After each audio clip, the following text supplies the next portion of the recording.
Hello my dear friends, कैसे हैं आप। ठाकुर जी की कृपा आप पर हमेशा बनी रहे। आपका मकान शीघ्र से शीघ्र बने, यही मैं ठाकुर जी से प्रार्थना करता हूँ। आज हम बात करने वाले हैं दो परिस्थितियों पर। पहली परिस्थिति, अगर आपका मकान अंडर कंस्ट्रक्शन है, और दूसरी परिस्थिति, कुछ समय बाद अगर आप मकान का कंस्ट्रक्शन शुरू करने वाले हैं। दोनों ही परिस्थितियों में से एक भी परिस्थिति अगर आपके ऊपर लागू हो रही है तो ये जानकारी आपके लिए बहुत ही महत्वपूर्ण साबित होने वाली है, क्योंकि दोनों ही परिस्थितियों में क्या होगा, मकान की कॉस्ट जो है, लागत, वो 8 से 10% बढ़ना तय है। ये मैं क्यों कह रहा हूँ, क्योंकि इजराइल, ईरान और अमेरिका का जो ये भीषण युद्ध चल रहा है, ये कब ख़त्म होगा किसी को नहीं पता। और इसकी वजह से क्या हो रहा है कि लगभग हर क्षेत्र में, खाने पीने की चीज़ों में लेके देख लो या कंस्ट्रक्शन इंडस्ट्री में देख लो, हर सेक्टर में देख लो, सप्लाई चेन गड़बड़ा चुकी है। अब चूँकि हम मकान की बात ज़्यादा करते हैं, तो मकान से रिलेटेड जो जो आइटम हैं उनकी सप्लाई चेन गड़बड़ा चुकी है। रॉ मटेरियल की कॉस्ट आसमान छू रही है। मार्केट में आइटम की शॉर्टेज हो चुकी है। टफन ग्लास के बारे में भी कल परसों रिपोर्ट पढ़ रहा था, टफन ग्लास के दाम बहुत ज़्यादा बढ़ चुके हैं। पेंट इंडस्ट्री ने घोषणा कर दी है कि हम हमारे आइटम की रेट बढ़ाने वाले हैं, प्रोडक्ट की। सीमेंट की बैग के भाव कुछ कंपनियों ने 50 रुपये पर बैग बढ़ा दिए हैं, कुछ बढ़ाने की प्लानिंग कर रहे हैं। मोरबी में जो टाइल्स की इंडस्ट्री है, टाइल्स हब जिसको बोलते हैं, वहाँ 800 में से 750 फैक्ट्रियाँ बंद हो चुकी है। उनको नॉर्मल होने में वापस कितना समय लगेगा ये किसी को नहीं पता। टाइल्स की रेट बढ़ने वाली है।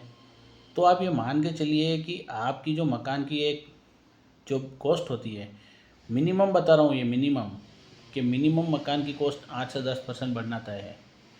तो अब इसका समाधान क्या है? अब इसका समाधान एक ही है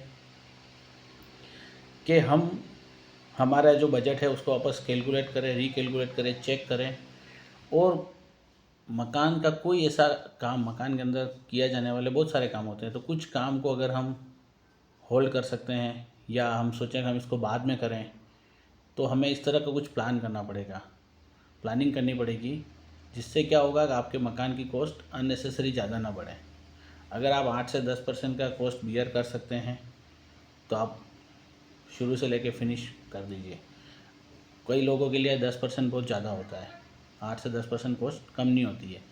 तो उन लोगों को क्या करना चाहिए कि अपना जो पहले सोच रखा था कि हम ये वाला आइटम लगाएंगे, उससे कम कॉस्ट वाला भी अगर आपको सिमिलर ग्रेड का आइटम मिलता है तो उसकी तरफ जाना चाहिए। थोड़ा सा आपको रिसर्च ज़्यादा करना पड़ेगा, मेहनत ज़्यादा करनी पड़ेगी, है ना।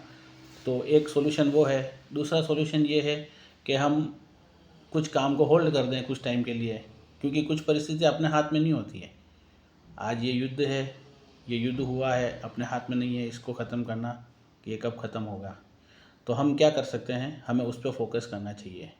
हम जो कुछ ऐसे काम हैं हमारे मकान से रिलेटेड, वो हम बाद में करें, प्लानिंग करें कि साल 2 साल बाद जब भी सिचुएशन नॉर्मल होगी, मैं तो चाहता हूँ कि अब कल ही सिचुएशन नॉर्मल हो जाए, कल ही युद्ध ख़त्म हो जाए, पर अपने हाथ में कोई चीज़ होती नहीं है। युद्ध ख़त्म हो भी जाएगा तो सिचुएशन को नॉर्मल होने में ये मान के चलिए कि 6 से 8 महीने मिनिमम लगेंगे। रातों रात ऐसा नहीं है कि तेल के टैंकर आना शुरू हो जाएंगे एंड सब कुछ नॉर्मल हो जाएगी। तो आप ये प्लानिंग, एक नॉर्मल मकान बनने में 8 से 10 महीने लगते हैं और आपके मकान की कॉस्टिंग 8 से 10% बढ़ना तय है। आप अपनी क्षमता के अनुसार तय कीजिए कि आपको कौन सा काम होल्ड करना है और उसके हिसाब से आप प्लानिंग करिए। तो यही मेरा आज का वीडियो बनाने का उद्देश्य था। अगर आपको मेरा वीडियो और मेरी जानकारी अच्छी लगती है तो अगर आप मुझे यूट्यूब पे देख रहे हैं तो वीडियो को लाइक करना है, चैनल को सब्सक्राइब करना है, ताकि मुझे मोटिवेशन मिले, हौसला अफजाई हो। फेसबुक और इंस्टाग्राम पे आप मुझे फॉलो कर सकते हैं और मेरे रील्स को या वीडियो को ज़्यादा से ज़्यादा लोगों को शेयर करिए, ताकि मैं आपके साथ जुड़ा रहूं और ज़्यादा से ज़्यादा लोगों को मेरी जानकारी मिले। Thank you very much. जय सांवरिया सेठ की।